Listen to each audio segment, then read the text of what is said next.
আজকে করছি দুধ চষি দুধ পুলি। তো সেটাই তোমাদের সাথে শেয়ার করছি। দেখো, প্রথমে দুধটাকে ভালো করে ঘন করে নিচ্ছি।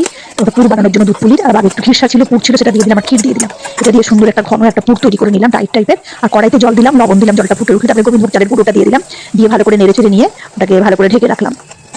তো আর এদিকে খিরসাটা হয়ে গেছে, পুরটা পুলির আর ঢেকে রেখেছিলাম, সেটা ঢাকনাটা খুলে নিলাম। খুলে নিয়ে একটা প্লেটের মধ্যে রাখলাম, রেখে সেটাকে ভালো করে মথে নিতে হবে। যত ভালো করে মথে নেওয়া হবে সুন্দর সফট হবে পুরিগুলো খেতে। তারপরে গোল গোল করে একদম সমান সাইজ সব পুলিগুলো করে নিলাম। আর গোল টাইপের বল বানিয়ে নিলাম মিষ্টির মতো, আর টুসি বানিয়ে নিলাম। দেখতে পাচ্ছ সুন্দর টুসিগুলো বানিয়ে নিলাম। তো গোল করে গুড় ঢুকিয়ে নিলাম তার মধ্যে।